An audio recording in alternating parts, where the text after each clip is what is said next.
የህልም ባሌን ባገኘሁት የሚል አዲስና አጓጊ የሆነ ታሪክ ይዤላችሁ ብቅ ብያለሁ። የታሪኩ ርዕስ የህልም ባሌን ባገኘሁት ክፍል 1። አሰላሙ አሌይኩም ወራህመቱላሂ ወበረካቱ። ውድና የተከበራችሁ የቻናሌ ቤተሰቦች እንዴት ናችሁልኝ? ሰላም ናችሁ ወይ? እኔ በጣም ሰላም ነኝ አልሐምዱሊላህ። እንዴት ተለመደው ወደ ቻናሌ በአዲስ ቪዲዮ ተከስቻለሁ። ከተወሰነ መጥፋት በኋላ በአዲስ ነገር መጥቼላችኋለሁ። ቪዲዮውን ላይክ ማድረጋችሁን አትርሱ። እጅግ የምትወዱትን ደስ ያለኝን ሳነበው ካገኘሁት ላይ ለእናንተም ላካፍላችሁ ብዬ ነው ይህንን ታሪክ ወደ እናንተ ይዤ የመጣሁትኝ። የህልም ባሌን ባገኘሁት ጸሐፊ ፎዚያ መሐመድ ኢማን እባላለሁ። ተወልጄ ያደግኩት በኮምቦልቻ ከተማ ነው። ለቤተሰቦቼ የመጨረሻ ልጅ ነኝ። አባቴና ታላቅ ወንድሜ ሷሊህ በንግድ ስራ ላይ ተሰማርተዋል። እናቴ የቤት እመቤት ነች። ቤተሰቦቿን መንከባከብ ከስራዎቿ ሁሉ በላጭ ነው። ለእናቴ ቤት የመጨረሻ ልጅ በመሆኔ ሁሉም ይሳሱልኛል። የምፈልገው ምንም ሳይጓደል ይሟላልኛል። አባቴ ኢማኔ፣ የኔ ኢማን ብሎ ይጠራኛል። ወንድሜ ትንሿ፣ እናቴ ደግሞ ስስቴ ብላ ትጠራኛለች። ብቻ ሁሉም በራሳቸው ፍቅራቸውን በሚገልጽላቸው ቃላት ይጠሩኛል። እኔ በባህሪዬ ተጫዋችና ተግባቢ ነኝ። ኩርፊያ ብሎ ነገር አልፈጠረብኝም። ሁሌም መሳቅ አመሌ ነው። ነገሮችን በቀጥታ አመጣጣቸው አምኜ እቀበላለሁ። ሰው ይጎዳኛል፣ መጥፎ ነገር ያደርገኛል ብዬ አላስብም። ሁሉንም ሰው በአንድ አያለሁ። እናቴ ታዲያ እባክሽ ሰው አትመኝ፣ እንደ ራስሽ አድርገሽ አታስቢ፣ ሰው አይታመንም ትለኛለች። እኔ በውስጤ ክፋት ከሌለ ከክፉ ነገር ጠባቂ አላህ አለኝ እላታለሁ። እናቴም አላህ ይጠብቅልኝ ስትል ዱዓ ታደርግልኛለች። ሰዎችን ተግባቢ በሆንም ከሁሉም አብልጬ የምወዳቸው ጓደኞች አሉኝ። ኢክራም፣ ነቢያትና ሀያት ይባላሉ። ኢክሩ ጋር አንድ ላይ ነው ያደግነው። ከልጅነታችን ጀምሮ አንድ አይነት ልብስ፣ አንድ አይነት ምግብ በልተን ነው ያደግነው። ኢክሩም እዚህ ቀረሽ የማትባል ሁሉን አሟልቶ የሰጣት ቆንጆ ነች። የተስተካከለ ተክለ ቁመና ያላት፣ የፊቷ ጥራት ቅላት ሊፈርጥ የደረሰ እንኮይ ይመስላል። ከመልከ መልካምነቷ ባሻገር ደግሞ የመልካም ስነ ምግባር ባለቤት መሆኗ ውበቷ ያጎለዋል። እንኳን በወንዶች በሴቶችም ዘንድ ተወዳጅ ነች። ኢክሩ ለቤተሰቦቿ ሶስተኛ ልጅ ነች። ከሷ በታች ታናሽ ወንድም አላት፣ አይመን ይባላል። አይመን የ5 ዓመት ልጅ እያለ የኢክሩ አባት ሞተ። አባቷም እንደሞተ እናቷ ወይዘሮ መሬማ የዋዛ አልነበረችም። ለልጆቿ ችግርን አላሳይም በሚል ቁርጠኛ አቋም የበረሃ ተመላላሽ ነጋዴ ሆነች። ልጆቿን ያለምንም ችግር ፍላጎታቸውን አሟልታ አሳደገቻቸው። ኢክሩ እናቷ በረሃ በምትሄድበት ሰዓት አይመንን መንከባከብ የእሷ ድርሻ ነበር። በዚህም ምክንያት አይመንን እጅግ በጣም ተወደዋለች። እሱም ከእናቷ አብልጦ ኢክራምን ይወዳል። ሁለተኛዋ ጓደኛዬ ደግሞ ነቢያት ትባላለች።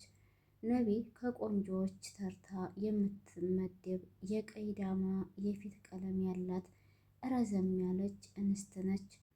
ብዙ ሰዎች እኔና ነቢን በመልክ ያመሳስሉናል። ነቢ ወግ አጥባቂና ተጠራጣሪ ነች። ለትንሹም ለትልቁም ነገር ትኩረት ሰጥታ ትመረምራለች። በቸልተኝነት ነገርን ማለፍ አይሆንላትም። ለምን እንዴት ሆነ ብላ መጠየቅ ታበዛለች። የነቢ አባት የፍርድ ቤት ዳኛ ነው። ምናልባት ከአባቷ ተጣብቆባት ይሆን? አናውቅም። ለሁሉም ነገር ምክንያትና ማስረጃ ትፈልጋለች። ሶስተኛዋ ደግሞ ሀያት ትባላለች። ሀዩ እናት የላትም። እናቷ በልጅነቷ ነው የሞተችው። አባቷ ነው እናትም አባትም ሆኖ ያሳደጋት። እንደ አይኑ ብሌን ይሳሳላታል። ምንም ነገር ፈልጋ አያሳጣትም። ሀዩም ለአባቷ ልዩ ፍቅር አላት። ሕይወትን የሰጠኝ በዚች ምድር የሚኖርልኝ የምኖርለት አባቴ ብቻ ነው ትላለች። የሀያት አባት ይማም የሸቀጣ ሸቀጥ ሱቅ አለው። የዕለት ገቢ ስለማያጣ ጥሩ ኑሮ ይኖራሉ። ሀዩ ሲበዛ ለሰው አዛኝ፣ ሩህሩህና የዋህ ልብ አላት።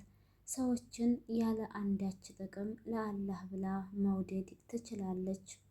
ግን ተፈጥሮዋ ሆኖ ስታወራ በጣም እየጮኸች እየፈጠነች ነው። በዚህም የተነሳ እስኪ ዝም በይ ድምፅሽን ቀንሺ የተባለችበት ጊዜ ብዙ ነው። አስታውሳለሁ የ12ኛ ክፍል ተማሪዎች ሆነን በስፖርት ክፍለ ጊዜ ዩናስ ከሚባል ልጅ ጋር አትጩሂብኝ ብሎ ሰደባት። ተጣሉ።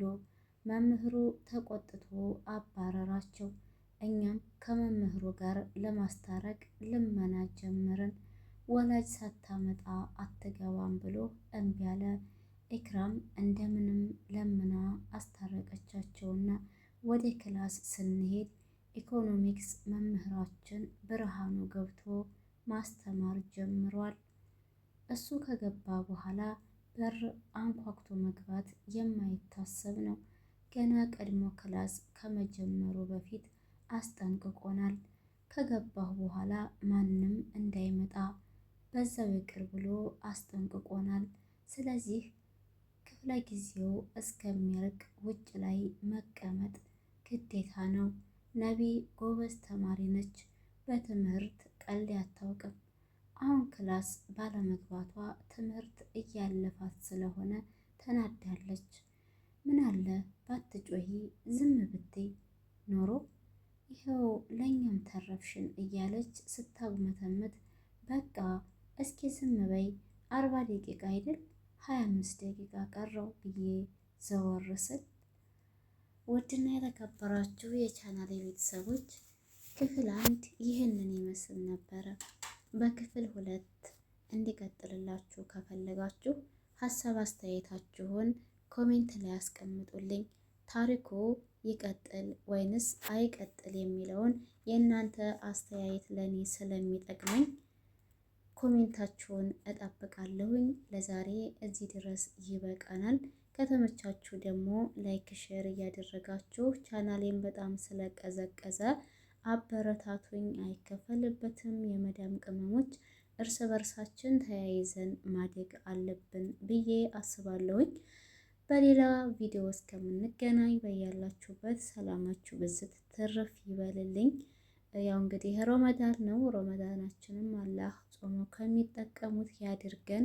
የጾሙን አጅር የምናገኝ አድርገን ማለት ነው። ቤተሰብ ከስደት ወጥተን ደግሞ በሀገራችን የምንጾም ከቤተሰቦቻችን ጋር ጾም የምንጾም እንዲሁም ኢድን የምናሳልፍ ያድርገን። ስደትን በቃችሁ ይበለን። ሁላችሁም በዱዓ አስታውሱኝ፣ በዱዓ አስታውሳችኋለሁ። ሁል ጊዜ በስደት ላይ ሆኖ ኢድን ማሳለፍ ሁላችንም እንደሰለቸን አውቃለሁኝ። እናም ደግሞ አላህ አይቸግረውም፣ ኸይሩን ነገር አሽቶልን ሀገራችንን ሰላም አድርጎልን እኛም ለሀገራችን በቅተን ከቤተሰብ ጋር የምናሳልፍበትን ቀን ቅርብ ያድርግልን ነው የምላችሁ። ዋናው ነገር ደግሞ ሰላምና ጤና መሆን ነው። አላህ በያለንበት ሁላችንንም ሰላም ያድርገን እላችኋለሁ። ቤተሰቦቼ ለነበረን ቆይታ እጅግ ከልብ አመሰግናለሁ። ፕሊስ ቪዲዮ ስትጀምሩ ላይክ አድርጉልኝ። ወላሂ ቻናሌ በጣም ቀዝቅዟል። እኔም ትቼው ነበር የነበረው ማለት ነው። ያው እንግዲህ አሁን ደግሞ በአዲስ ርዕስ ነው የተመለስኩላችሁ። እንሻላ እንደምታበረታቱኝ ገደፍ እንደምታደርጉኝ አልጠራጥርም። የኔ ማሮቼ የኔ ወዶች ማለት ነው፣ የኔ ቤተሰቦች ረስታችሁኝ ያላውቃለሁ። እንግዲህ እንዳትረሱኝ ነው የምለው። ሌላ ምን እላለሁኝ? ተመልሻለሁ ለማለት ያክል ነው። እና ታሪኩ ላይ አስተካክል የምትሉን ነገር ካለ ኮሜንት አስቀምጡልኝ። ባይ ባይ።